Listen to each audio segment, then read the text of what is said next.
All right. Federal Emergency Bunker, part 3, and hopefully the final part in terms of level design, also highlighting some aspects of the Division lore that's actually pretty cool. And I stopped here because the part 2 got really long, and I really don't want to deal with a really long video. But something that's really cool about this area is, as you're progressing through the area, right? You're progressing through the space, something comes to light that had been a huge question when the Division 1 was ending and closing out the story of its game.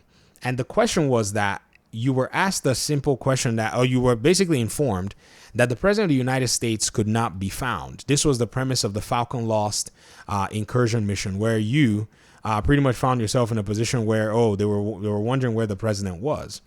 Now, it wasn't until we came to the Division 2 and we played this area that question got answered. And by the way, this is interesting that you only encounter like one enemy NPC in this arena here. So it's kind of like a filler room or a transition room. I don't know what they call it specifically in level design. But this is cool too. These elevators, they'll load away old areas. So that area upstairs or down, wherever that was, has now loaded away to allow for performance to continue to happen and some other really cool things. And so you make your way in here, and at this point, there's already talk that the president's been found. And this is where you get to see the president of the United States, because, the report was that he was lost and now he's somehow been, located. And so it changes the pace of the game. It says to you, the player, if you were playing the Division 1 or if you had ever played it before, so that's where the president of the United States was. That's what's been going down in this game. And all of the shenanigans basically come to light because, Mr. President is here. I think he gets a gun somewhere. He all presidents up. He's like, give me a gun. He wants to Harrison Ford his way through this whole thing. And so it's a little interesting. It's a little kind of cute because I see it and I'm like, it reminds you of Air Force One almost in a sense. I don't know. Air Force One is the Harrison Ford movie from maybe the 90s, somewhere around that. And in that movie, there he is. He gets himself a gun, and now President Ellis wants to be a baddie, and kind of showcase, hey man, I can actually do this. But at the end of the day, it's one of those areas where this encounter here is actually pretty cool. You see that this is showing you this dilapidation where now people are living here, and they're basically hyena, operatives in a sense. They're kind of a weird group. You interact and says, okay, now we can move to the next level and we're going to put the president on a chopper. So there's some scripting that goes on here at the end of the day. Let me see what's going on. Let's see if we're going to mute these guys. Boom, boom, boom, boom. And then the president's supposed to, let's see if they're going to come out of that door. Some of them are going to come out of this door. There it is. See that there? Yeah. You see, again, I told you guys, you just start, you start using the exploits to your own advantage. One bullet. How many people can you take out with one bullet in the Division? Right? You could a lot, a lot. You could use one bullet to take out a lot of people. That's basically the answer. And it's one of those things where, like I said, because the way the level is set up and the way the props are set up and the elements and the mechanics are all set up, it gives you this really interesting advantage overall. All right, El Presidente, board the chopper and let me cook. And then now you're going to transition your way in this little interesting area. I don't even know if this is like a joined, what this area even conveys. But then there's this little lobby here. Final boss area.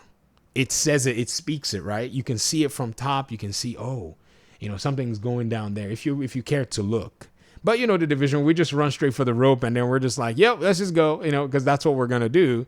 And I really do enjoy the fact that, we do that a lot and we don't care. We just like, all right, well, let's find, where am I going to take cover? Where's going to be the fastest place to be able to spawn camp the bosses? Those are the questions you're asking, because over time, as you start playing, as you continue playing the game, it eventually speaks to you. Then you're like, there's a chest here. I got to get some more, ammo. If you've been shooting in a much more difficult version of the mission that's what you're basically going to see, right? And so we're going to go here. And then there's also, back in the day, before we got really strong, right? We used to be like, hey, only open one door. Because the enemy NPCs will leverage openings against you, the player. I don't even know why I have this build on, to be honest. Let me see. What is going on here?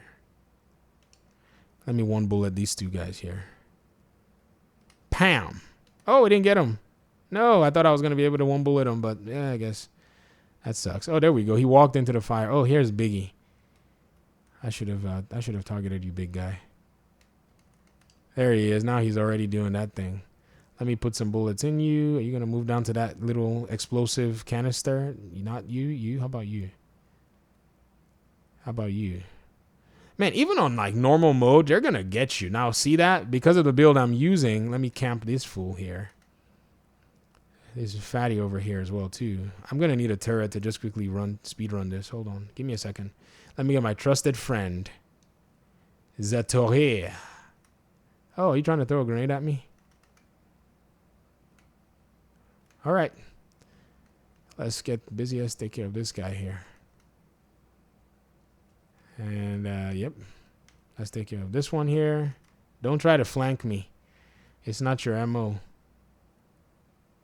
Oh, he came down. And let's hit him with a crossbow.